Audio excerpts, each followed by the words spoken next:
a huge round of applause. You've seen her all over town. She only dates men. No, I'm just kidding. You've seen her at the Hollywood Improv Comedy Store. Let's give a big round of applause for Jessica Arney.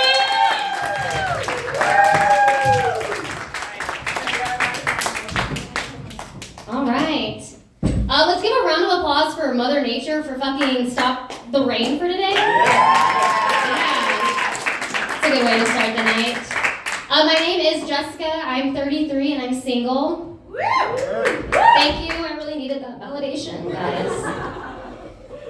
Being 30s and a female and single, people tend to look at you the same way they look at a dog who only has 3 legs. They're like shocked and impressed that you're still out here just doing your thing. And they're a little sad because they're like, my heart breaks for you, it really does. And then at the end of the day, they're kind of curious. They're like, how did you end up in this situation? Like, what's the backstory? What happened?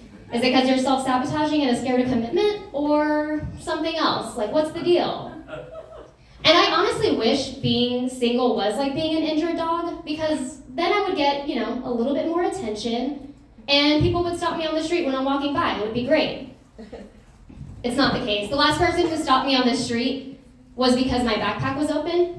So that's the feedback I get on these streets out here. My backpack, like a little 12-year-old. Being single, I'm always told when I least expect it, it'll happen. Which is like exactly what I expect people to fucking say. Like, that makes no sense to me.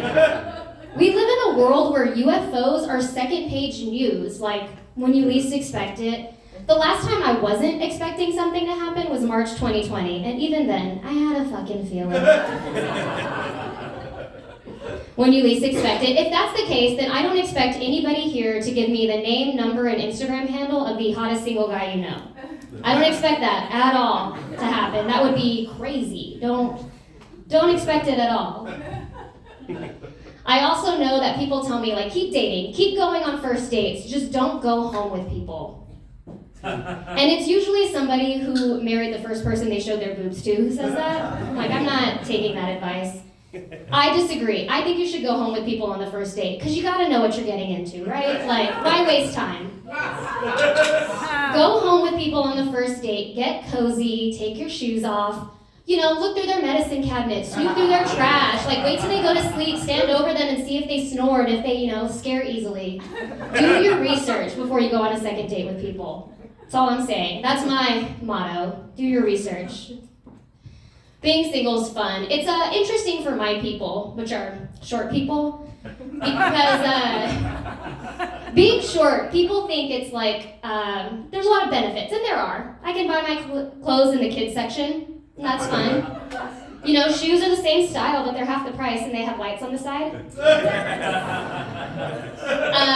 it's not all rainbows and legroom. There are downsides to it. Like, I can't wear baseball hats, sir. Can't do that. Can't. Because you know what? Baseball hats are meant to cover everything above you, right? Well, you know what else is above me? Every fucking body. I already have to look up when I'm talking to people, but you throw a hat on top of that, and it's just like, no thank you. Not a benefit.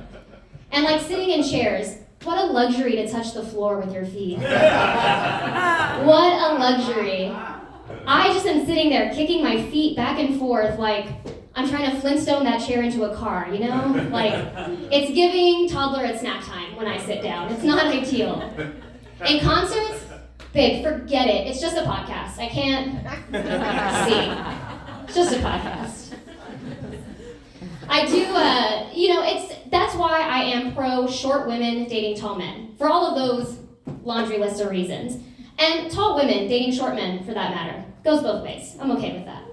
Because I want my kids to have a shot at being tall. We all make sacrifices for our kids.